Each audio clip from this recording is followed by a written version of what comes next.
Bapak, Ibu, dan anak-anak, kekasih Kristus yang diberkati, salam sejahtera bagi keluarga Kristen dimanapun saudara berada. Doa kami, semoga Roh Kristus merubah kita menjadi pribadi yang rendah hati dan setia dalam melayani Kristus di dunia ini.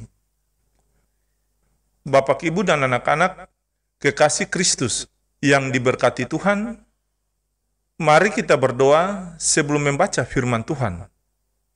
Ya Allah Tritunggal firman yang hidup, kami mohon terangilah hati kami, rasio dan pemikiran kami dengan Roh-Mu yang kudus, agar kami dapat memahami kebenaran firman-Mu. Amin.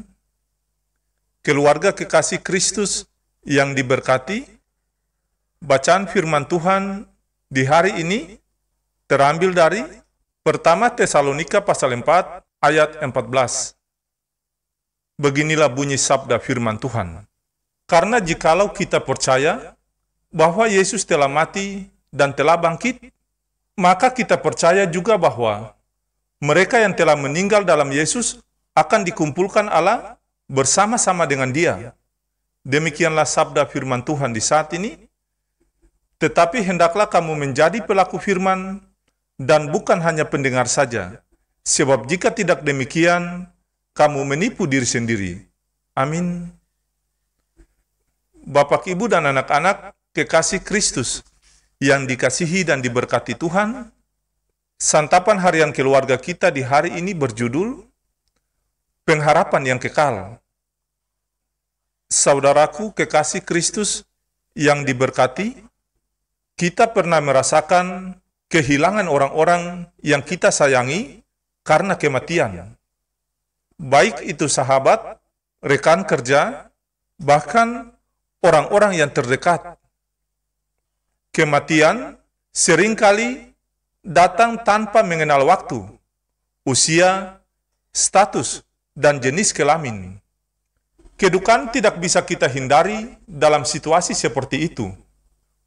Berusahalah agar kedukaan tidak menguasai kehidupan kita dan merasa kehilangan pengharapan menjalani kehidupan ini.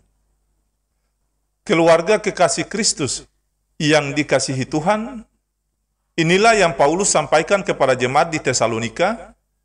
Mereka harus mengetahui tentang orang yang mati di dalam Kristus, sehingga tidak terus dikuasai oleh kesedihan seperti orang lain yang tidak berpengharapan di dalam Kristus.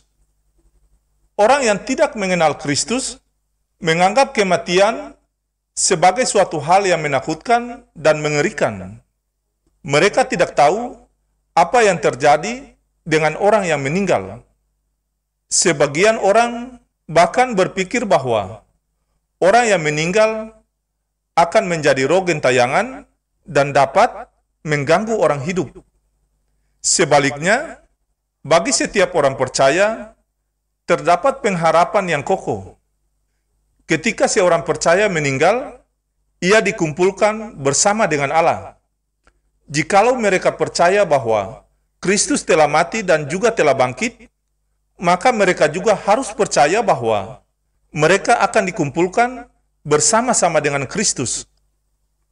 Bapak, Ibu, dan anak-anak, kekasih Kristus yang diberkati dan dikasihi Tuhan, jadi di mana Kristus berada, di situ juga orang percaya berada.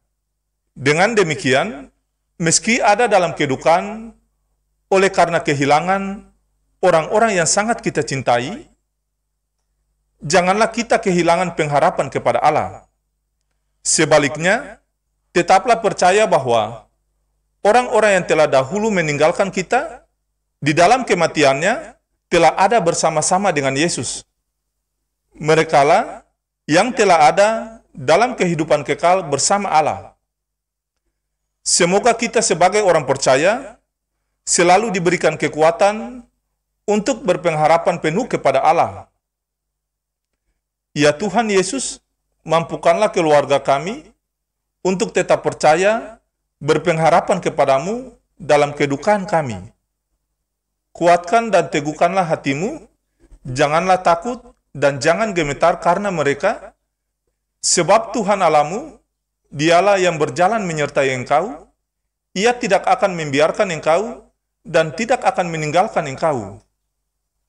Kasih karunia Tuhan Yesus Kristus dan kasih Allah dan persekutuan Roh Kudus menyertai Bapak, Ibu, dan anak-anak keluarga Kristen yang terkasih. Amin.